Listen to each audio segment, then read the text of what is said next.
It should be pretty obvious by now that I love shooting on the Komodo X. You've seen how I rig the camera for travel, stripped back, minimally rigged, carry-on compatible. But that's not how I usually use the KX for work.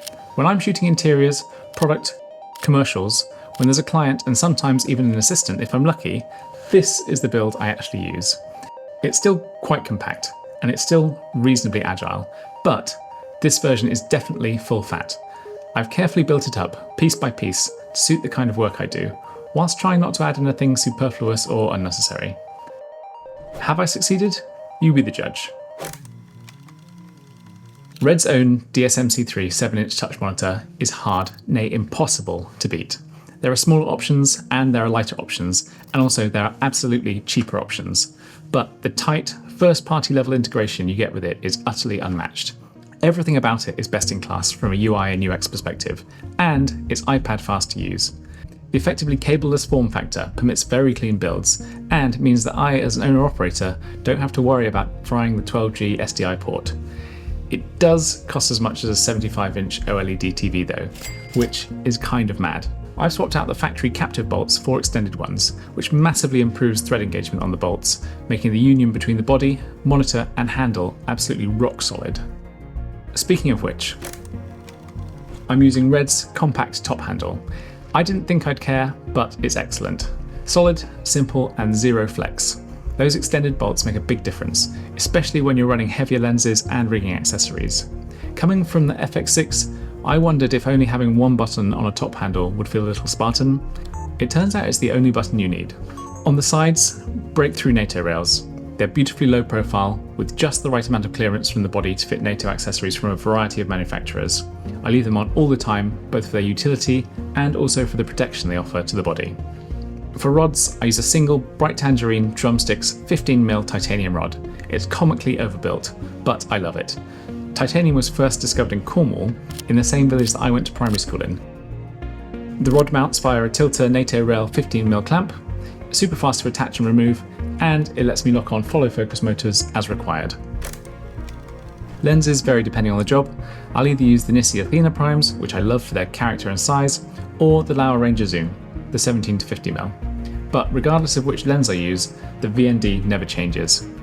This is the Breakthrough Cinema DFM, and it lives on the camera. Beautifully engineered, hard stops, zero colour shift, and importantly for me, it clears the Athena rear element without fouling. That's been an issue with some other mounts on the market. On the front, the Tilta Mirage matte box. Lightweight, solid, and it clamps without rod supports. What I love about this is that it's the absolute sweet spot size-wise. For follow focus, I'm running the Tilta Nucleus Nano 2, about which I've got mixed feelings. I've had it working well with one motor, focus only, but as soon as I try to run both focus and zoom together, I run into problems. One channel drops out, or the motors drift, or just behave unpredictably. I've tried powering them from USB PD, P-tap, daisy-chained, separate power sources, and I can't work out what the issue is. Have you managed to get focus and zoom working with them? Let me know. I'm actually considering switching to the new Nucleus M2. It's heavier and a lot pricier, honestly a bit of a beast, but at least it's built for the job.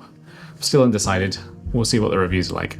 In spite of the problems I've had though, for wireless follow focus alone, the Nucleus Nano 2 is actually pretty great. I use it both when I have an assistant to pull focus, but also if I'm working solo and want to repeat a movement or nail focus on a product tabletop shot.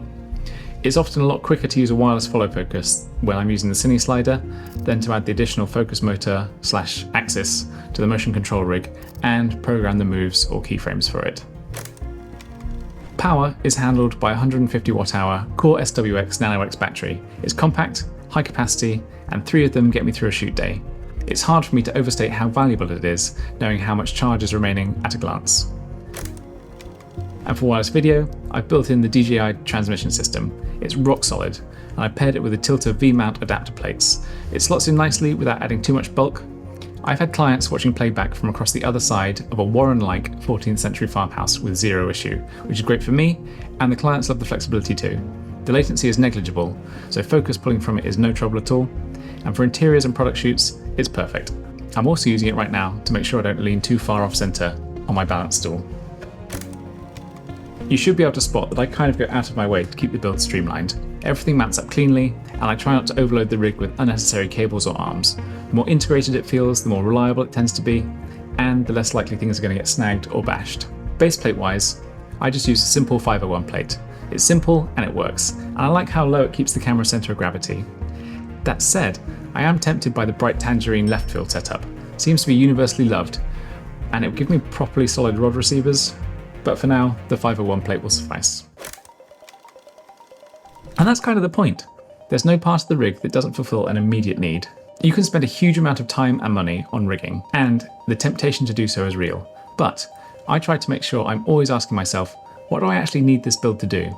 I've tried to assemble something that's as flexible as possible, while still honouring the fact that this camera, the brain at least, is a small camera. My Maximalist build tries to balance fast setup, project needs, visual quality and reliability, and it works just as well for run and gun as it does for more measured and orderly productions. You can see it shares DNA with my travel setup. Same brain, same lens options, same ND, but this version has a bit more depth, more flexibility, and it's the build I trust when nailing the shot really matters. If you want to see the stripped back travel version, check out my previous episode, and if you're interested in more real-time BTS of how these cameras get used on actual jobs, I tend to share that sort of stuff on my Instagram. So I guess that's it. Rate my rig. Let me know what you do differently, what you'd add or take off. If you're into this kind of thing, practical filmmaking, real gear, and thoughtful setups, hit like, maybe subscribe, and I'll see you in the next one. Thanks for watching.